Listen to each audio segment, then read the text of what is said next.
got a question. So when they have you ever heard someone say, "This is gonna be my year. This is my year. New me, new year, new routine, all those things, right?" And I never looked at it as what that person was really processing or what made them say that. I just always heard it. And I was like, okay, new year, new me, okay, resolutions. I know everybody's setting goals around this time. This is the time when we have to renew our lease with ourselves to try to say we started something at the beginning of the year, it's day one, or whatever people choose to start new. But my APD was, you don't know what makes a person say new year, new me, or this is my year, right? And I was sitting here thinking, and I didn't spend much time on it because I know how I feel about the topic. But I was pondering, could it be a job promotion? Could it be they finally got their goals from last year that was actually just the micro steps that it took for them to accomplish a major goal? What gave them the confidence? Is it them speaking positively into themselves? Is it because they locked in that partnership, because they got that partner goal power couple thing going? So whatever. And not even having to spend that much time on it, I think to be in a place where you're claiming something for yourself because of a reason is powerful. It's powerful, and it doesn't take a specific reason. It doesn't take a specific person or a partner. I think that that's beautiful, and it's a wonderful thing to compound on when you have a reason, when you have a starting point, when you have something that's already been in the works. You've invested something and said, this is my initiation, this is my initial deposit on what it is I expect to get this year. And to see that unfold for you continuously, continuing to add to that deposit, continuing to allow that to compound, is was one thing that I really liked about that positive thought, that you don't know where people are at. And I, for one, am starting a new routine this year, and I can't remember what it was specifically.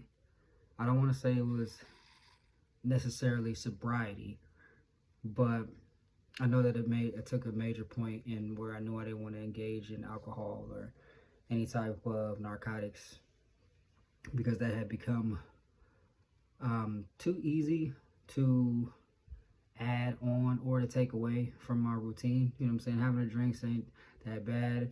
Doing a little extra partying was a part of my routine. That was a part of my lifestyle. So for me to say, I'm not doing none of that no more, I'm gonna, try to see how my body responds and, check up on my health and things of that nature, because I'm getting, I'm going on my 40s, and I would drink more than I would go to the doctor. A lot more. And but when I started to realize what I wanted to come into this new year, I had no idea that this would be such a powerful month. And although we're only the first weekend, this kind of transformed for me. This started happening for me around like Christmas time, maybe even a few weeks prior. That it was like I knew I was setting in stone. I wanted to prepare for the year. I was pre-gaming, and it wasn't like a claim like, oh, it's gonna be my year, but it was kind of like, I need to start making these changes now. It's not about the first, it's not about anything else. And the type of person I am, I know it takes, I'm just as human as you are. My God, if you see this or hear this or are listening, then I'm no different than you. I started at some point. I've conditioned my mind, my habits at some point. I said no at some point, and some days were harder than others. Like today was harder than others. To eliminate extra spending, unnecessary spending, or getting things done within a timely manner. Today was a difficult day. Today was a difficult day. It was no different for me today than it may have been for millions of people. But yet and still, I know that I made a decision to save, to change my financial decisions and habits. Um, and I don't want to get to a place where we're a week in or 2 weeks in and we start to forget what we've conditioned ourselves to do, the decision. I seen somebody post yesterday, said, it's the 7th. Who's still going to the gym? Well, I should have asked myself, it's the 7th. Are you still saving money? You know, we have to check up on ourselves.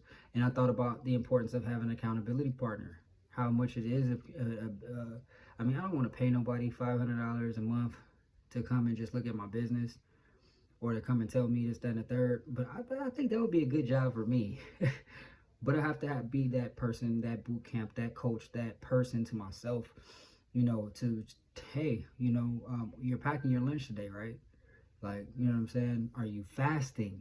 Are you, you know, whatever your spiritual beliefs are? Because when we make these changes, whether it be fitness goals, attitude goals, all of these different changes that we make in our lives also means that there has to be an attitude adjustment. There has to be a behavior adjustment. There's so many different things to making changes and becoming the person that you want to be, say that you are, and are going to become.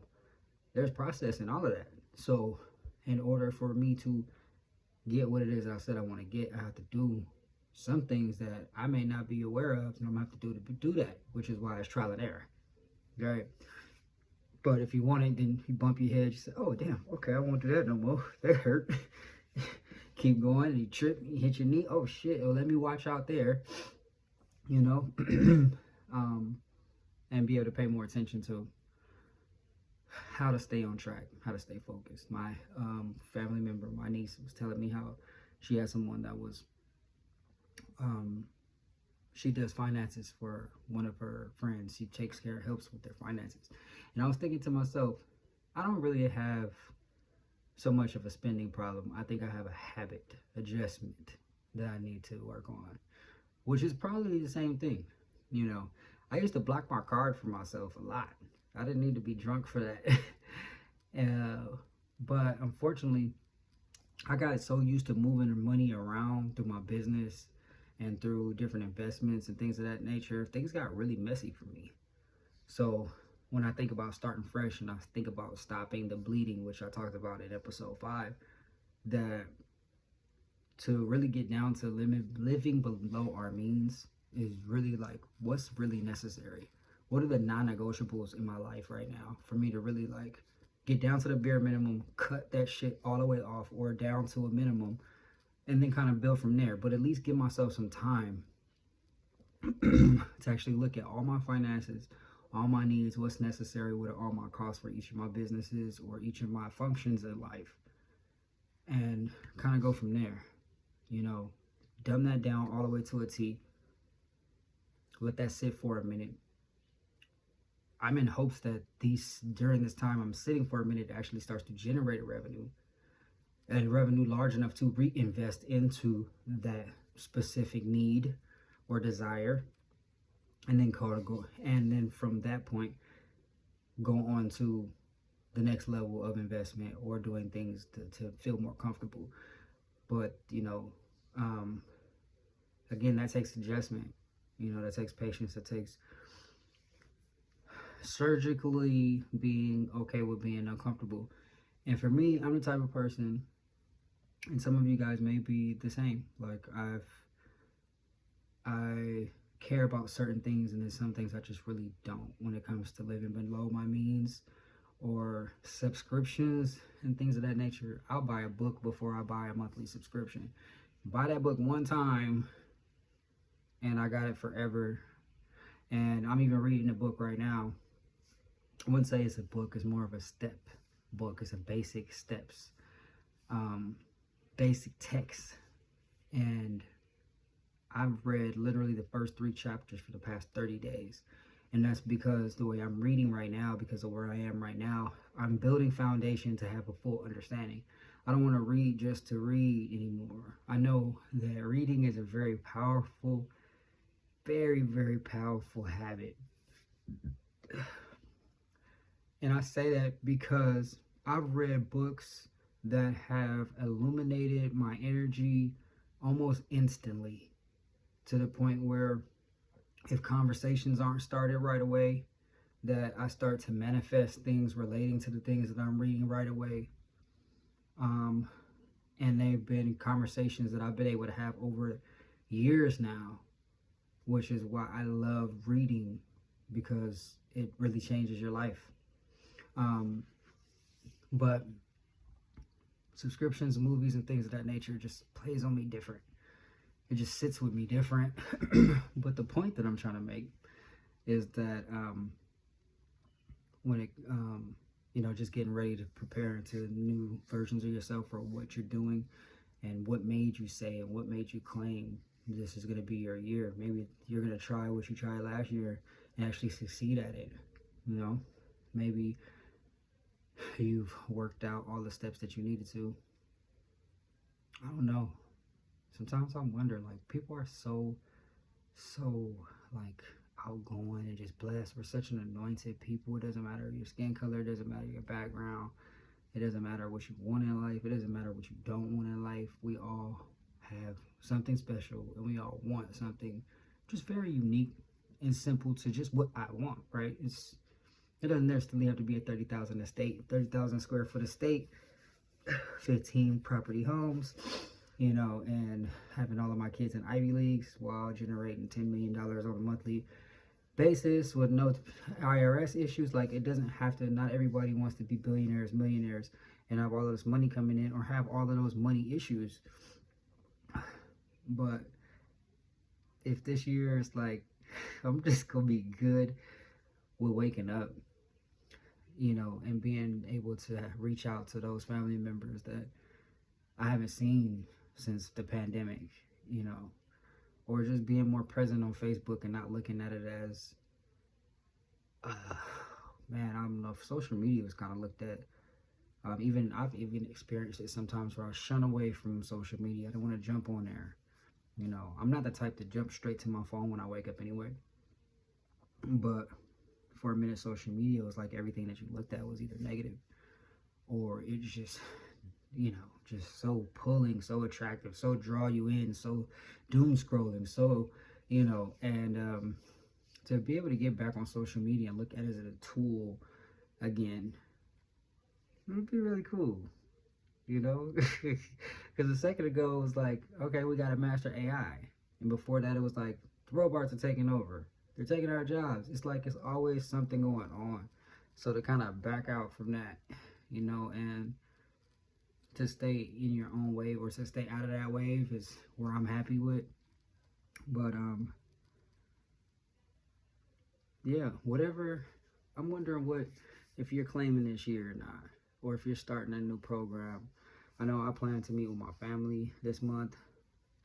We meet and sit down pretty often, but this month is going to be different, and we get to pull back some layers on some things and really find out what my intention is. Everybody's gonna have their own intention, but as far as I'm concerned, I really want to know where people are at personally, because as a family it may not always feel like we're bridging the gap or standing in the gap for each other or even for ourselves. And when you think about living for right now or living for the future, we have to be present. You know what I'm saying? We have to be present. We have to know what's available to us. We have to, support and love on each other and accept each other and all of these other things as a family. So going into 2026, I really expect and think that this year is going to be that time that my family gets to come back together even stronger, in direction, facing in a direction that my family has never stood on before. When you come from a background of loving, beautiful, talented, funny, wonderful people, it's great to know that you come from such a wonderful root of people. But when you also sit back and you say, we're some amazing people, now let's leave something, let's create something amazing together. So therefore, we leave something and create something that's substantial, it supports us, and it's going to support our younger ones. I already got great nieces. My nieces got nieces, so and as smart, as talented as we are, and as your family is, we should definitely be getting together on more than one occasion to talk about more than just food, and we're going to sit down and laugh and clown and enjoy each other's company. But every other meeting should definitely be about legacy structure, foundation, insurance, health, mental health, relationship health. You know, I would hate to find out that, you know, one of my nieces or my sisters was in an abusive relationship, and the whole time that we was meeting, all we was doing was smashing our faces with, you know, fried chicken and mashed potatoes and gravy, because we never got to know each other strong enough or close enough to make sure that this year we made sure that we became true family, and that we actually paid attention to each other. And then we weren't just in each other's presence taking up time, but we were actually building a bond that was more important, to know that somebody loves you, cares about you, and will wake up in the middle of the night for you, and will do all the things that a lot of people may talk themselves out of believing when they're in situations like that. I for one suffer from that. I've suffered from times of feeling like, who would I call if I was strung out on a corner somewhere? I wouldn't even want my family to know I was strung out. And when you don't have those conversations, or you don't know, or you just have that type of mentality, you have that type of heart towards yourself and towards others about being a burden and things of that nature, then I wouldn't say that you weren't loved right. I would say that you're not being loved right now. Because when you feel like somebody loves you, you want to tell them everything. You want them to know what you're going through. You want them to know truly, yes, I'm speaking positivity into my life and I'm okay, but I'm not. I can go get a bottle right now. I'm ready to go splurge all this money. I'm stressed out. I ain't got called back from this employer. I'm gonna put out 3 bids or applications, whatever. I'm working on this new product line and I just can't get it together. I mean, we should have a safe space, especially within our families. There's gonna always be communities online. But my point is that I intend to make this a different year for myself. And as much as I possibly can within that, I know that that's going to rub off onto my family naturally. It's not something that I have to force. It's something that I demand of myself. I wish somebody would have demanded it of me. I would probably have a little more discipline and a lot more structure, not structure, but, you know, attention to making a difference and to getting your shit together when it's time. But when you're not brought up in that way, where it's militant, you know, I wasn't raised in a militant background and all of those things. But when you learn to self-train yourself, and you get tired of who you are, how it felt, how life just kept throwing you in these loops, how the enemy played with your mind and told you can always be a toy. You'll always be charity. You always give more than you ever receive. When you come from that, it's a deeper dive to shake the enemy, because it's definitely alive and well. And that gap between me, the enemy, or the lies that the enemy tells, and those people that I love and that love me on the other side, there's a battle that we're both fighting. Not to get to each other, but within ourselves, in which we know is true. Because the enemy is a liar. And that's my APD for today. So I just want to say, it's a new year and it's a new you. As we go into this halfway point of January, y'all know this year is gonna fly by faster than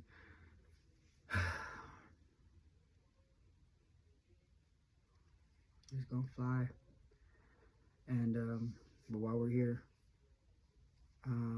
salvage the moment, engage, seize the moment, love the days, do the work, stay positive.